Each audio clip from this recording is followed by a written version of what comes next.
reka mbifurize kugira ibihe byiza mwe wese mukomeje gukurikira Davis Entertainment muri aka kanya. Reka mbabwire ngo Nyagasani nakomeze kubana namwe mwe wese mukomeje gukurikira ibiganiro bya Davis Entertainment YouTube channel rero ikugezaho amakuru y'imyidagaduro agiye atandukanye utasanga ahandi. Reka rero amakuru yacu tudatinze tuyahere kuri inkuru ivuga ko iriya ndirimbo ya Bruce Melody yitwa Ogera yoye indirimbo zigera kuri 15 zasusurukije abanyarwanda muri uku kwezi kwa gatandatu ndetse no kwa karindwi dutangiye.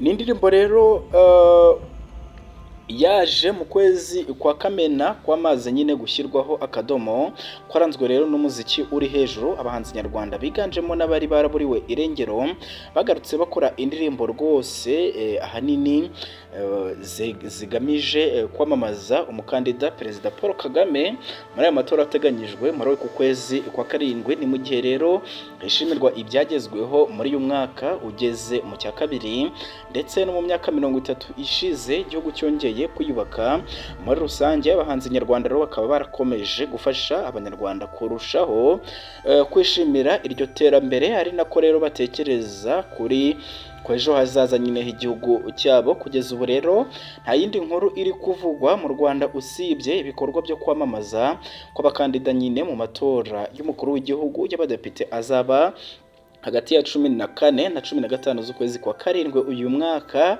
Ni muri urwo rwego rero n'abahanzi bagiye bakora indirimbo ahanini zijyanye n'aya matora ku buryo rwose ari nazo zakunzwe cyane gucurangwa cyane muri Kamena. Nubwo rero bimeze bityo hari indirimbo rwose zisanzwe ndetse n'izo kuramya no guhimbaza Imana zafashije abakirisitu kwegerana n'Imana no kuyishimira ibyo yabakoreye zagiye nyine ahagaragara muri uku kwezi gushize. Muri izo ndirimbo rero zitabarika zagiye hanze muri Kamena twabateguriye indirimbo zigera kuri 15 zafashije abakunzi b'umuziki n'abanyarwanda muri rusange kuryoherwa no ku ukwezi bikabarinda nyine irungu. Ku mwanya wa mbere rero hari indirimbo Ogera ya Bwiza afatanyije na Bruce Melody. Iyi ndirimbo rero aba bahanzi bombi bahuriyemo bise Ogera ivuga ibigwi Perezida Paul Kagame umukandida wa FPR Inkotanyi wemerewe kwiyamamaza kuyobora u Rwanda mu matora y'umukuru w'igihugu n'ay'abadepite ateganyijwe muri Nyakanga uyu mwaka. Ikorwa ry'indirimbo rero Ogera ni igitekerezo cyashibutse kuri Bwiza wifuzaga gukora indirimbo igaruka kuri Perezida Paul Kagame mu rwego rwo kugaragaza bimwe mu bikorwa yakoriye u Rwanda n'abanyarwanda mu myaka 30 ishize. Hari indirimbo rero yitwa Mirere ya Element. Uyu mugisha rero Robinson wamamaye nka producer Element nawe akaba yahaye abanyarwanda indirimbo y'urukundo iryoheye amatwi mu kwezi gushize. Mu minsi 3 gusa rero ikaba yari imaze kugira ahagaragara. Mirere yari imaze kurebwa n'abarenga ibihumbi bigera kuri 500. Nanone ku mwanya wa gatatu hari yitwa Tumutore niwe ya Kivumbi King yakoranye na Ariel Weiss, Chris Ize ndetse na King James. Y'umuhanzikazi rero Ariel Weiss wishimiye kuba agiye gutora ku nshuro ya mbere aherutse guhurira mu ndirimbo n'abasaza be Kivumbi King James ndetse na Chris Ize bakora indirimbo bise Tumutore. Iyi ndirimbo rero y'iminota 3 n'amasegonda 23 ikaba yarashyizwe kuri chaîne ya YouTube ya Kivumbi King baririmba bagira bati rero nibyo koko biryoha bisubiwemo, ati tubihamye tubisubiremo umunyarwanda hari hose atewe ishema n'uwari we nta wundi rero ngo tubikesha ni Paul Kagame. Ku mwanya wa 4 hakaba hari indirimbo bise Nwe PK24 ya Neringabo y'umuhanzi rero wo muri Kina Music. Neringabo nawe akaba yaravuguruye indirimbo ye Nywe afata nk'ibihe byose. Kuri we rero agaruka ku bikorwa Perezida Kagame yakoreye abanyarwanda mu myaka igera kuri 30 ishize kandi ko bakimukeneye muri urwo rugendo. Neringabo rero akaba yarabwiye Davis Entertainment ko kuvugurura iyi ndirimbo akayihuza no kwamamaza Perezida Kagame mu matora ateganyijwe y'umukuru w'igihugu ngo no kubera ko yakozwe ku mutima n'ibikorwa by'umukuru w'igihugu amaze kugeza ku banyarwanda. Indirimbo ya gatanu rero bayise byari byarabananiye ya Aline Sano yafatanyije na DJ na DJ Pius ndetse na Bushari. Uyu muhanzikazi rero Aline Sano yasohoye nawe amashusho y'indirimbo yise byari byarabananiye, yakoranye na Bushari na DJ Pius basanzwe nyine bafitanye indirimbo bise Turawusoma, yakunzwe mu buryo bukomeye cyane. Amashusho y'indirimbo yafatiwe mu bice bitandukanye by'umujyi wa Kigali nko muri Kigali Universe n'ahandi. Aba bahanzi rero bagaruka ku bikorwa birimo nk'imihanda yubatswe, amashuri, ibikorwa remezo n'ibindi abanyarwanda bagezeho mu myaka 30 ishize, baririmba bakangurira nyine buri wese kuzatora Perezida Kagame. Aba bahanzi rero bakaba banagaruka kuri gahunda y'ubumwe n'ubwiyunge, guha ijambo umugore n'ibindi. Hari indirimbo rero ya gatandatu yitwa Injyana ya Ariel Ways yafatanyije na Juno Kizigenza. Aba bahanzi rero bombi bamaze imyaka itari mike rwose mu mihanda ya hano i Kigali mu myidagaduro muri rusange. Bakaba rero binyuze mu buhanga bagaragaza mu byo bakora, ariko nanone izina ry'umwe iyo rivuzwe rwose ryumvikanamo iryundi biturutse ku nkuru z'urukundo bagiye bagirana. Nyuma rero y'igihe ibyabo bicecetse, aba bombi barongeye bahurira mu ndirimbo bise Injyana yakozwe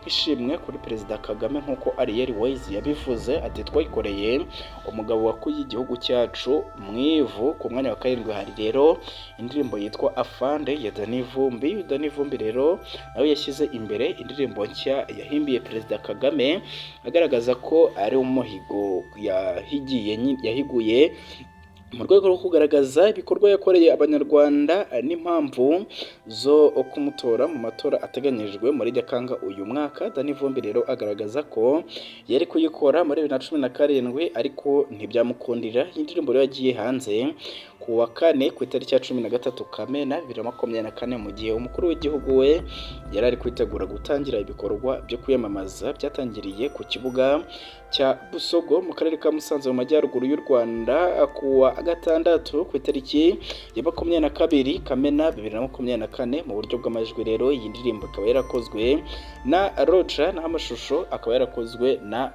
Faizo. Hari indirimbo rero ku mwanya wa 8 yiswe Sekoma ya Chris Ize. Uyu Chris Ize rero nawe muri Kamena yashyize hanze y'indirimbo yari amaze iminsi ateguza, ikoze mu buryo bwihariye burimo udushya twinshi. Uyu muhanzi rero ubihuza no gutunganya amashusho amenyereweho igaragaramo kandi yagaragaremo kandi umukobwa mushya mu birebana n'amashusho y'indirimbo witwa Kayumba Darina. Mu kiganiro rero n'itangazamakuru, Chris Ize yasobanuye impamvu yo guhitamo uyu mukobwa harimo kuba yarabonye ari we uhura n'inkuru, ikindi n'izina afite bumvise rizarushaho kuyizamura. Ku mwanya wa 9 hari indirimbo rero yise Amanota ni ya Dani nanone, naho ku mwanya wa 10 hari Besto ya Ukama afatanyije na Kenso. Ku mwanya wa 11 hari Gasununu ya Horex, naho ku mwanya wa 12 hari indirimbo yitwa Jericho ya Israel Mbonye. Uyu muhanzi ufatwa nka nimero ya mbere mu muziki mu bakora indirimbo zubakiye ku ivugabutumwa ry'Imana. Yashyize ahagaragara amashusho y'indirimbo yo gushima Imana ari mu rurimi rw'Igiswahili n'Ikinyarwanda yise Yeriko. Hari aho rero agira ati muze murebe Yeriko, inkike ziraguye, ngizo ziraguye, mutere hejuru muririmbe, ngizo ziraguye, twinjirane amashimwe mu masezerano. Hakaba rero hari indi ndirimbo yitwa Embura Mwami ya Prosper Nkomezi na Janti Misigaro. Nanone hari ku mwanya wa 14 hari indirimbo Abagenzi ya Ben na Chance. Abaramyi mpuzamahanga rero Ben na Chance nabo bakaba barakoze mu nganzo bashyira hanze indirimbo bise Abagenzi. Ikaba rero ari indirimbo ishimangira ko uwizera igitambo Imana yatanze Yesu Kristo azabona ijoro nubwo yaba ari umwana muto cyane. Ku mwanya wa 15 rero hari iyitwa Ni wowe rutare rwanjye ya Josh Ishimwe. Uyu muhanzi rero mu ndirimbo zo kuramya no guhimbaza Imana, Joshua Ishimwe uzwi nka Josh Ishimwe, nawe akaba yarashyize hanze amashusho y'indirimbo yasubiyemo mu njyana ya gakondo Ni wowe rutare rwanjye. Iyi ndirimbo rero ikaba yarayishyize hanze ku itariki ya 2022 Kamena 2024 nyuma y'imyaka igera muri 4 umwimerere wayo ushyizwe hanze n'abandi bo mu idini rya Katolike mu Rwanda. Ni ukuvuga rero Emmy Pro afatanyije n'abandi basitari bo muri Katolika. Mu zindi ndirimbo rero zasusurukije abanyarwanda muri Kamena harimo Ndarabara yasubiwemo n'abarimo Iko Speed, Aline Sano, Mani Marite, Kevin, Ariel Wise na Muyango. Azabatsinda rero Kagame y'indashyikirizwa z'umurenge wa Nyamiyaga Kamonyi. Intsinzi yabisubiwemo na Ivan Music n'izindi nyinshi.